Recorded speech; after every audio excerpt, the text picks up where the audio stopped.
Hello and good afternoon.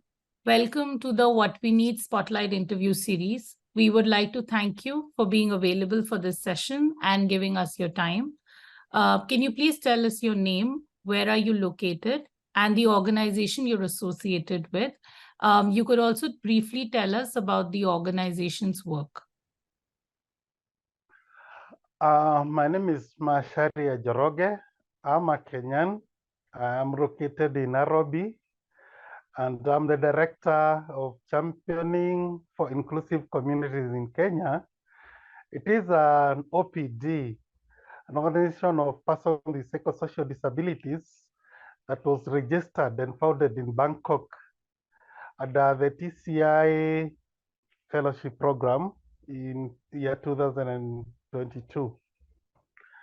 Currently, the organization is working in 5 regions in the country, that is Nairobi, Kiambu, Nyeri, Nakuru, and Kisumu. And the main objective of forming the organization is to advocate for the inclusion of persons with psychosocial disabilities in the community as per Article 19 of the Convention on the Rights of the Persons with Disabilities. So definitely we've been doing media advocacy, we've been doing peer support group, and we've been doing also peer support groups. Like now we are even establishing more to impact our advocacy within the communities and also forming various partnerships with the stakeholders. Yeah. Thank you, Samuel. So you were a part of the group that developed the Addis Declaration during the TCI's East Africa sub-regional convening in 2022. You've been using the Addis Declaration ever since in your advocacy works. So can you please tell us what has been the promising part of the declaration that has appealed to you, and how have you ensured the declaration was taken up seriously by various stakeholders? Yes, indeed, I was part of forming of the declaration that brought together organizations from the East African region.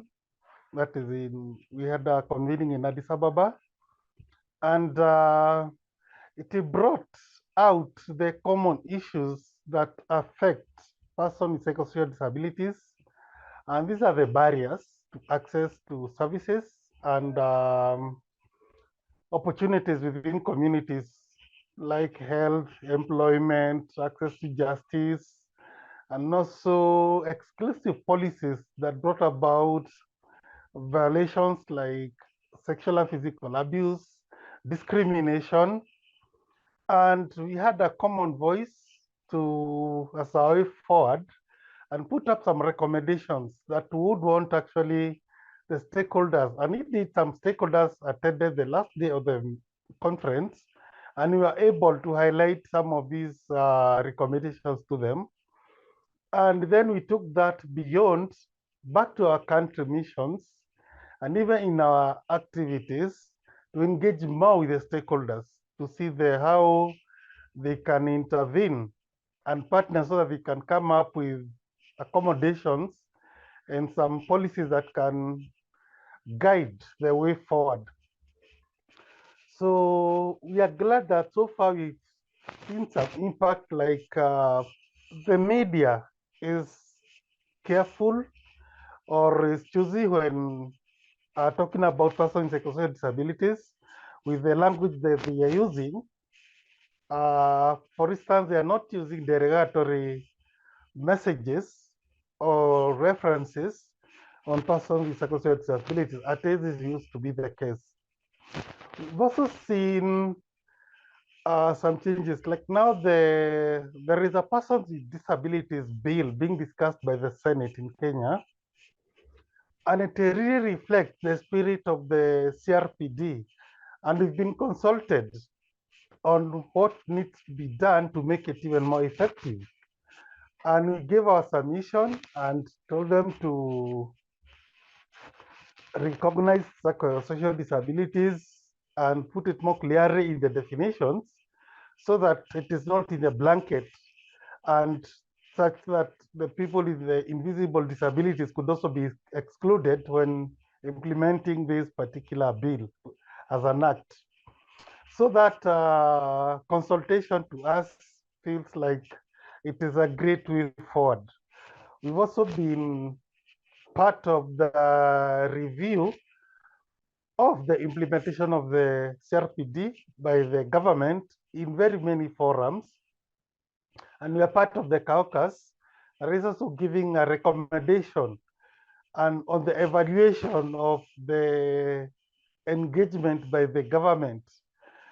And we also seen the term like legal capacity being discussed in the courts and also in the employment sectors, that now people don't just hastily make judgments, but there is a debate around legal capacity, and also the issue of mental capacity is being carefully discussed so that not to deny people their rights whenever they are seeking justice along the courts or in the employment sector. So definitely there is some impact, though more has to be done in terms of advocacy, but you can already feel that already people have noted that there is a population that has been long marginalized and something is being done about it.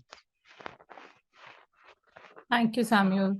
And also just a follow-up question then, do you have any, advice or suggestions for, other OPDs and persons with psychosocial disabilities on how to use such declarations and advocacy documents in their work? Because you've right now explained how you worked with, stakeholders and the successful outcomes that you can already see.